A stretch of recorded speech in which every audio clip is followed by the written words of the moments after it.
this is Stacy from Let's Cook, y'all. Welcome back to our channel. If you're new, welcome. We're really glad you're here. This is something that is new for us, which is a crafting DIY.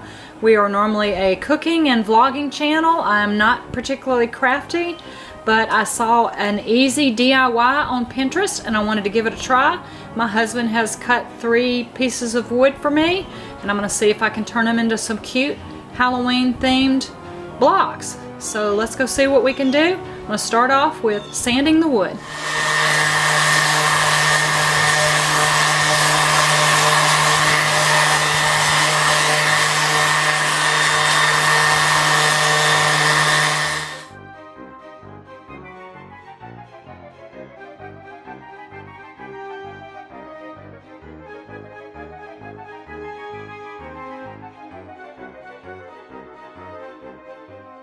I decided I wanted my 3 blocks to be a jack-o'-lantern, a mummy, and a Frankenstein, so I went with orange, white, and green.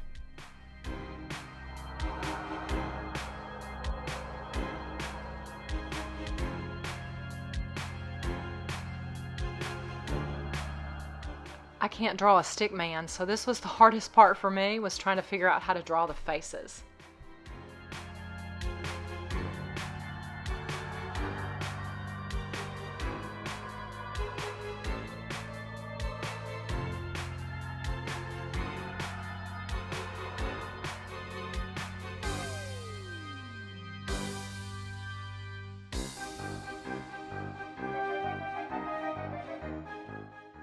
I looked at several different pins on Pinterest for the top. Some used ribbon, and I had some Twistel from my scrapbooking days.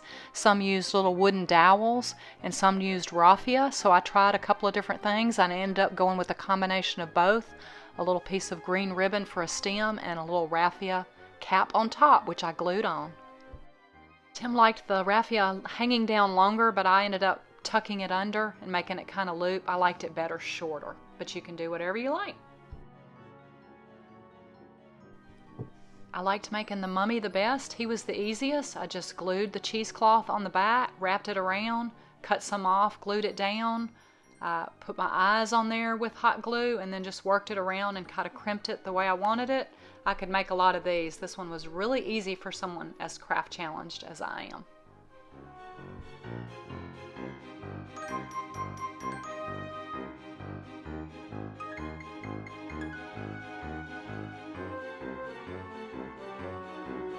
Alright, started with him. I'm pretty okay with how he turned out. Very happy with the mummy. Even someone as craft challenged as me can glue on cheesecloth. The Frankenstein's going to be the hardest one, so I saved him for last. So I'm going to see what I can do with him. He probably should have been a lot bigger because he has more detail on his face. And a little cheap pack of googly eyes that I bought at Walmart only has 2 sizes, and these are going to be too small. So he's probably not going to look that great, but I can always put my mummy out because I like him. I wanted to use a glittery or sparkly kind of black paper for Frankenstein's hair, but I looked through all my scrapbook stash and I didn't have any in black. I did have some corrugated looking thick cardstock, so I just cut out a jagged pattern that looked kind of like hair and glued that on for his hair. I decided to put a scar over one of his eyes, and I sketched that out, and then I worked a very long time on his nose and his mouth. I also practiced on a notepad for a long time. Couldn't really get it. I can barely draw a stick man, so noses and mouths are very difficult for me. But at one point I just said, okay, I'm just going to go with what I've got. I took this really old black Zig calligraphy marker that I had from probably scrapbooking 10 years ago and went ahead and put it on permanently and then glued his hair, and actually I was really happy with how he turned out. I thought he looks great.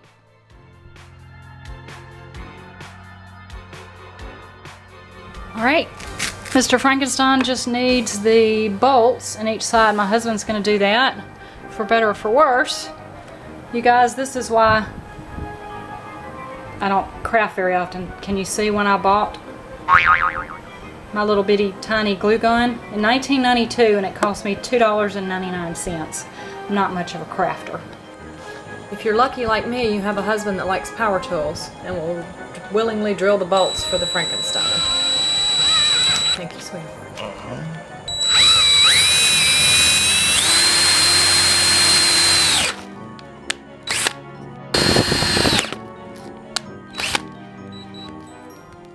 I was busy in the kitchen and Tim went ahead and put the bolts in with a little bit of wood glue and got them set for me. Thank you, sweetheart.